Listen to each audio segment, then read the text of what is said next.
Got out of hay again, huh? Yeah, look like it down hay. You don't need all that hay. Where's my piss bucket at?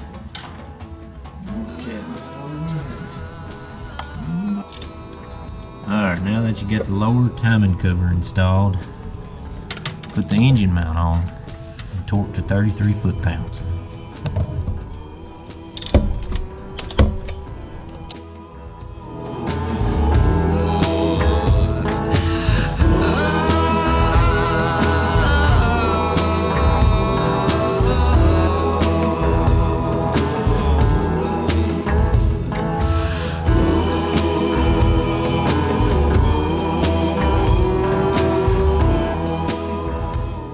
Alright, now I'm going to be adjusting the valves.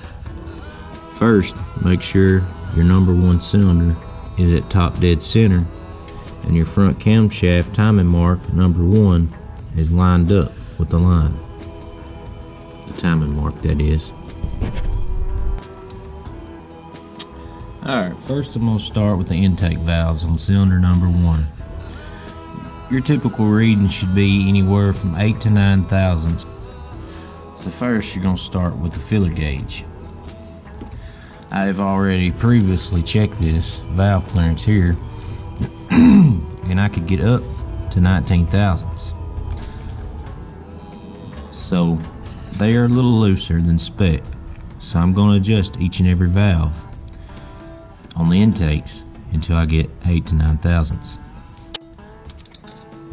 Now I'm going to start off by using a battery terminal wrench. It has a 10mm and an 8mm. We're going to be using the 10mm side. There's a hole through it that makes it easy. Tip of the day, to stick a screwdriver through. And next, I'm going to set my filler gauge at 10 thousandths. Stick under the rocker arm in between the valve.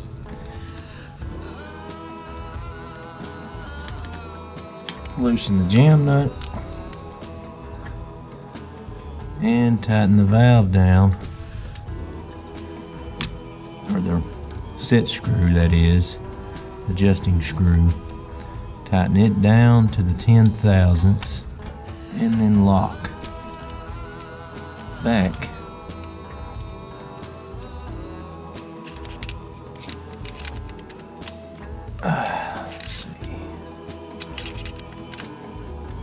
Walk down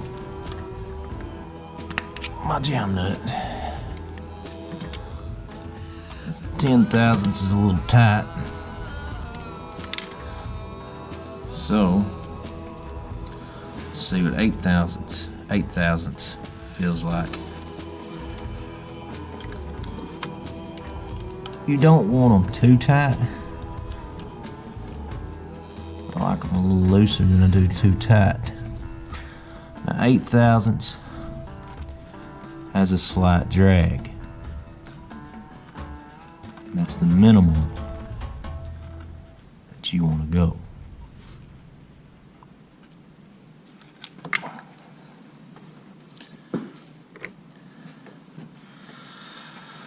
Now, since this filler gauge don't have a 9 thousandths, I'm going to use this 9 thousandths here.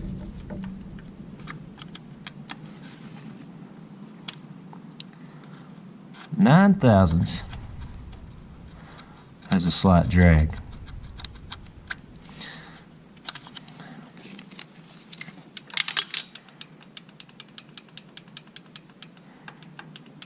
You don't want them too tight because you don't want the valve opening when it's not supposed to be open. You don't want them too loose either. You want them in the spec that they're supposed to be. Now I know you're wondering, why am I adjusting valves on a car that's already been adjusted? Now this is a higher mileage engine. Stuff wears over time.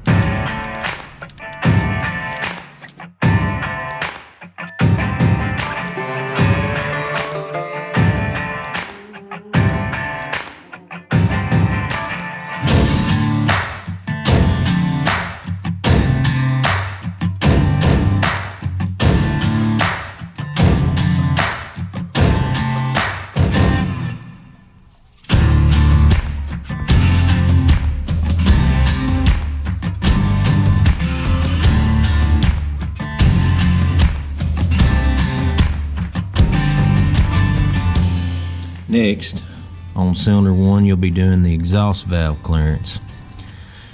These typically should be anywhere from 11 to 13 thousandths.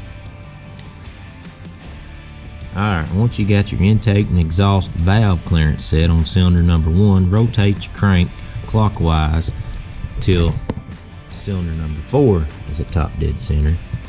Adjust the valves according to specs, the same as cylinder number 1, and then when you're done with 4, adjust it until it's top dead center on number 2, and then when you're done with number 2, adjust it till it's top dead center at number 5, and then when you're done with number 5, top dead center number 3, and then number 6, and then that will complete your valve adjustment setup.